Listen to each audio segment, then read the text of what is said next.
Hey YouTube, how's it going? Mevlin back here again with another Alchemy Stars video, and for this one I just want to quickly run through what is the best way to do the Eye of the Storm event. So currently we only have access to part 1. If you guys are in the future, you probably have access to part 2, in which case I'll probably have a different video showing you what you should be doing there. But currently, since we only have access to part 1, the first step is just to 3-star everything here. They did tell us that these are pretty easy stages. You only need to finish chapter 1 in the story, so it kind of makes sense that these are pretty easy. And yeah, it felt like it was pretty easy. I 3-starred everything pretty fast.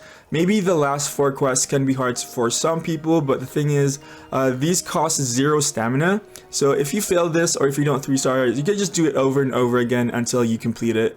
In terms of farming, we do have a farm stage here in Night Daybreak.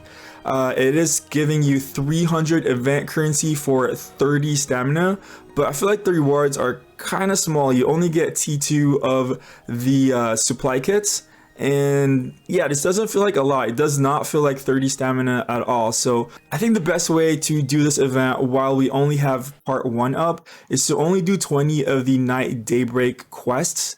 That way you finish this achievement, and then go ahead and wait until 5 more days and see what kind of quests we're getting on the harder stages, because we do know for a fact that these are harder stages, and the fact that they're harder stages means most likely they're going to be more efficient. Currently we're only getting 10 event currency per stamina spent, so I'm gonna go ahead and guess maybe we're gonna get 15, maybe even 20 event currency per stamina spent once we unlock the harder stages. So if you're going to be listening to me and not going ham on the part 1 of the event, you're going to have limited amount of event currency, which means you're not going to be able to buy everything in the store. So I think the best way to buy things right now is to buy what you need. I definitely made a mistake. I shouldn't have bought Dawn. I could have just bought her later once I started going ham on the farming, but yeah, this is my mistake. I think just buy what you need. Everything is pretty efficient, especially these the Thunder Crystal Cluster and the Fire Flare Tile. They're definitely worth. They cost you 30 stamina a pop, but in the store stages you spend 24 stamina for a chance to get one of these. So the fact that if you spend 30 stamina you get one of these are definitely worth.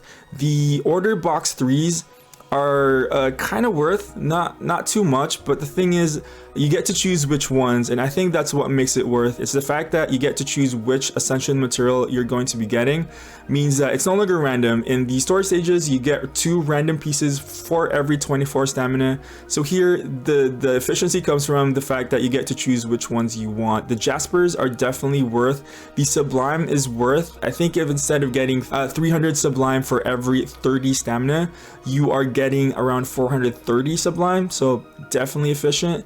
The Colossus patch is also pretty good. Instead of getting 10 Colossus patch for every 30 stamina spent, you're gonna get 15.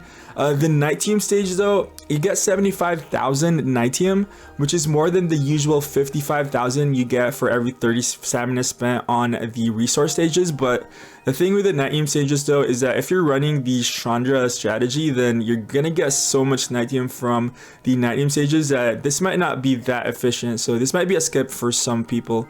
Other than that, if you need the gifts, go ahead and grab the gifts. And then the furnitures, you should just grab this later once you are going ham on part 2.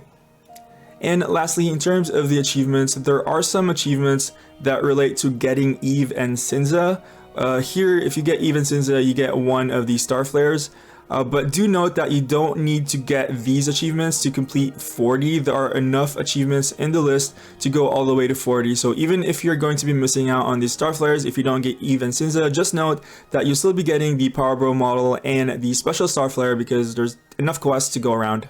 And that's going to be it for this one, boys. I kind of don't like the fact that they split it into 2 parts, because then for me it feels like the event is going to be starting 5 days from now, because I'm going to be waiting for this part 2 just to make sure that I'm being efficient. But I got a decent amount of Lum Amber from these stages, so I can't really complain. So for everyone stuck all the way through, thank you so much for watching, and I'll see you guys in the next one. Peace out.